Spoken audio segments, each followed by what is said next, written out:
It feels like you're not wanted here. You should leave. My brother's words stung, and my sister-in-law, seated beside me, squinted her eyes and smirked, clearly enjoying my stunned reaction. I turned to my mother, hoping for support, but her response only deepened the wound.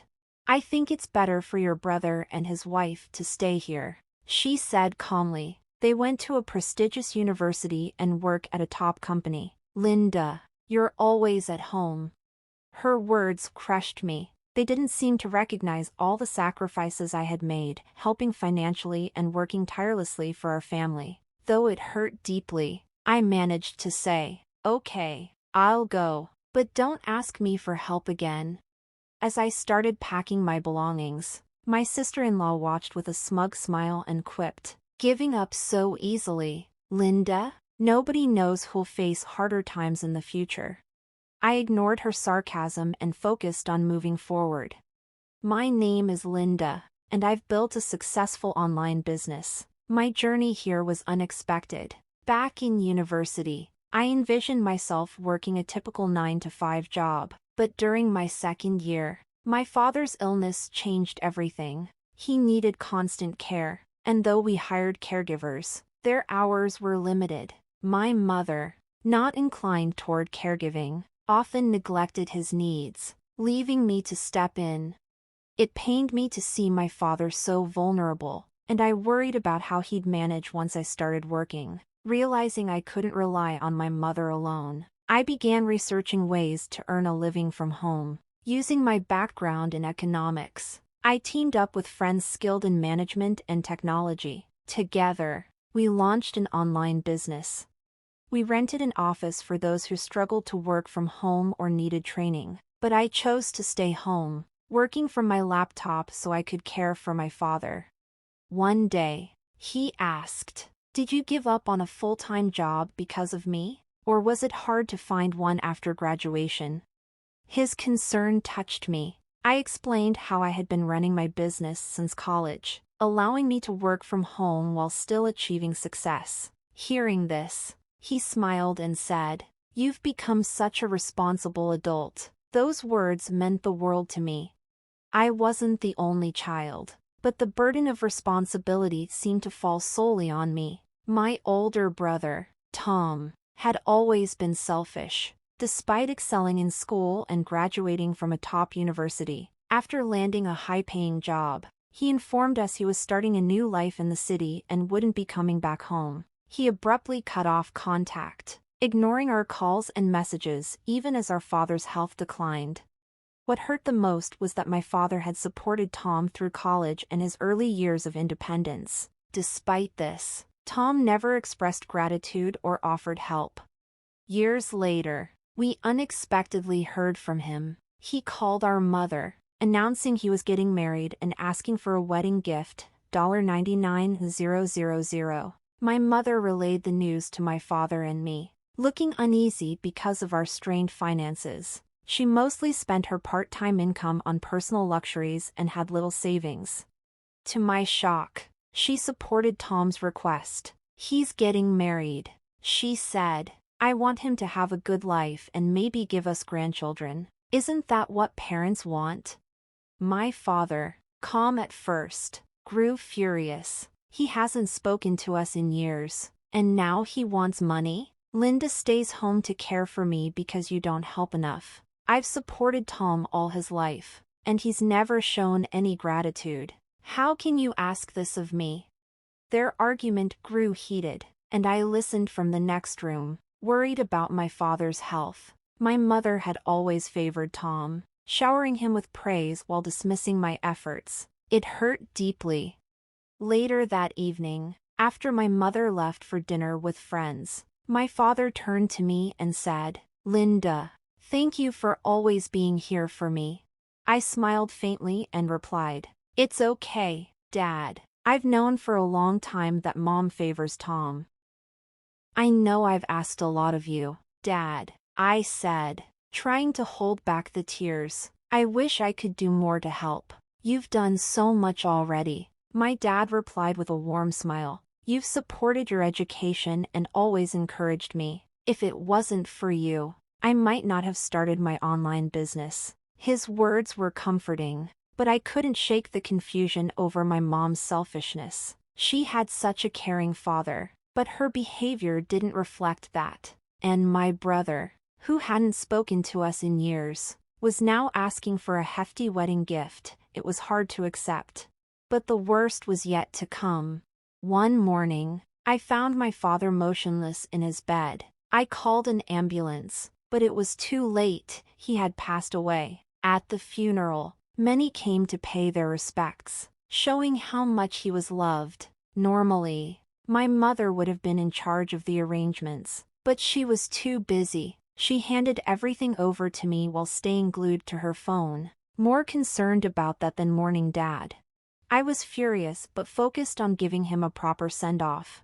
Then, the unexpected happened. My brother, Tom, showed up at the funeral with a woman dressed in a flashy outfit. His casual attire was completely inappropriate for the occasion. Everyone was shocked, but Mom greeted him with a smile. "I'm glad you're here, Tom. Now, your father's inheritance will be ours." The atmosphere shifted immediately. Everyone in the room was stunned. "Honestly, I don't think Linda should expect any inheritance," Tom said, his voice dripping with sarcasm. "She's just been at home, taking care of Dad."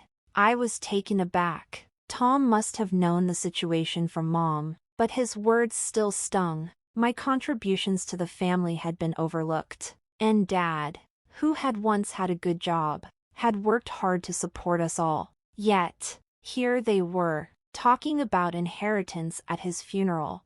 "Should we leave now?" Mom asked, tugging at Tom's arm. "We'll get the inheritance anyway." To my surprise, Mom seemed to agree with him. "Shall we go get some sushi?" she suggested, and they all left together. Some relatives were clearly uncomfortable, but I held my composure. "Let's stay calm for Dad's sake," I told them, even though my anger was boiling inside. I carried on with the funeral arrangements, trying to push the hurt aside. At home, I found the dining table in disarray with 3 boxes of sushi, probably ordered for delivery. Laughter and voices came from the living room. Mom, Tom, and his wife, Jessica, were drinking and enjoying themselves. "Hey, you're late, Linda," Tom slurred. "Can you make some snacks and grab more alcohol?" I was stunned by their insensitivity. It was as if they didn't even realize how inappropriate their behavior was, especially given the circumstances. Mom, who should have scolded them, was laughing along. "I had enough. There's no inheritance for you," I snapped, refusing to fetch them anything. Tom, now clearly drunk, got angry. "What do you mean, Linda? You've always been at home, causing trouble for Dad. It's only fair that we use his assets." I was beyond frustrated. Tom had relied on Dad for all his college expenses, and yet he felt entitled to Dad's money. "Isn't this house Dad's?" he demanded. "As the eldest son, it should be mine. Why is Linda, who does nothing all day, still living here?" Mom and Tom both seemed to agree. The warmth I once felt from Mom was gone, replaced by coldness. "This house is mine," Tom insisted. "I want Linda out." Jessica, his wife, didn't seem bothered at all. Mom then spoke, her voice dismissive. "I'd rather live with my son and his wife, who've done well in life, than with you, Linda." I felt a deep sense of sadness and disappointment. It was clear they didn't understand the sacrifices I had made for our family. With a heavy sigh, I decided to speak up. "I'll leave. Please don't ask anything of me again." As I packed my things, I overheard Jessica mocking me. "She's really poor, don't you think?" They all laughed at my expense, but I just smiled bitterly to myself. Maybe right now I seemed like the most pitiful one, but they didn't know everything. This house, despite what they believed, had been legally mine since Dad was alive. He had entrusted it to me, even though Mom still lived here. But seeing how coldly they treated me made me reconsider everything. I decided to sell the house. They had no idea that I had already made up my mind. They thought they would get an inheritance, but it all seemed so ridiculous to me. Before Mom got sick, she had a stable income, but once her health declined, she could no longer work. She used her savings to hire help for her daily needs, but those savings quickly dwindled. Once Dad's health began to deteriorate, I started contributing $3,000 every month to support the household. Mom, despite managing the housework, wasn't great with money. She often bought expensive, unnecessary items on impulse and didn't budget properly. She even took more money than needed for daily expenses to fund her own hobbies and indulgences. When Dad's savings were exhausted, I started giving $3,000 each month to keep things running. But now, as I prepared to leave, I had withdrawn all the money I had been contributing. I couldn't stand to let Mom continue using it. The next morning, I received a call from Mom. "Did you take the household money, Linda?" Her voice was filled with shock and anger. "What household money?" I asked. "Dad's savings are gone. Don't you remember? You used it all." I had left the ledger on the table. It clearly showed how Mom had taken money from Dad's savings. When they ran out, I was the one giving $3,000 a month to support everything. I could hear Mom scrambling around, probably looking for the ledger. I was sitting there when I heard the living room door open. "Mom, what's going on? Wasn't there supposed to be an inheritance after Dad passed? Did you use it all?" My brother's voice was sharp with anger and disappointment. I could hear his wife in the background, her tone laced with disbelief. "I can't believe this. Mom, did you really call us back home, expecting us to support you financially? That's harsh." "No, that's not what I meant." It was obvious Mom had called them back because of the inheritance. Hearing this, I realized they wouldn't trust her anymore. "We left our stable jobs to come here, expecting to get Dad's inheritance. How are we supposed to live now?" Tom said. I didn't respond. Tom's decision to leave his job didn't bother me personally, it didn't affect me. "And what about the $2,700 you've been getting every month?" my brother asked. "Mom, you kept saying Linda wasn't working." Mom looked at me, shocked and guilty. "Linda, what's going on?" she asked. I forced a small smile. "You should look into remote work these days. You can have a job without leaving home." I never told them about my successful online business. I knew if they found out, they'd expect me to support them, and worse, they might interfere with it. "Please come back. Let's be a family again." Mom's voice was small, like she hadn't blamed me at all. I didn't have the heart to go back. "Mom, you just want to rely on my money, right? And about the house, while Dad was alive, I took over ownership because of the property taxes. It's mine now. I don't plan to live there anymore. So I asked my uncle, who runs a real estate agency, to sell it." He was really upset about what happened at Dad's funeral. "So if Tom and his family stay there, he'll kick them out." Mom was silent, and I could hear my brother asking, "What's going on?" I was too overwhelmed to answer, so I let my uncle handle everything. He promised to explain everything to Mom and Tom. "Goodbye. I'm cutting ties with you and Mom. I won't be using this phone anymore. Farewell." With that, I ended the call. I could already imagine their surprise. For a moment, I felt a pang of sadness, but I knew it was for the best.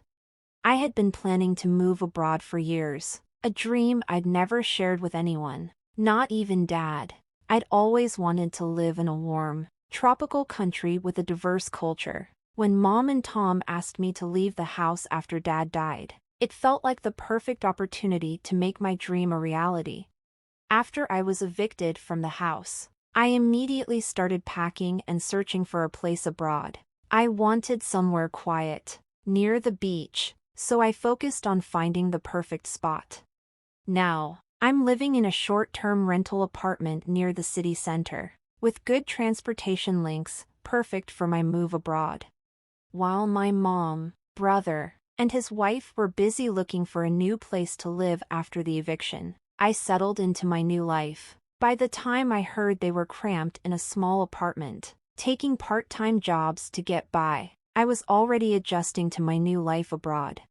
My uncle hired a detective agency to keep track of them discreetly. They found out that my family was struggling financially, still spending beyond their means and borrowing money from risky lenders. If things continued like this, they would face even more trouble with debt collectors. I've cut ties with them, and I'm not getting involved. It's unlikely I'll ever see them again after everything that's happened.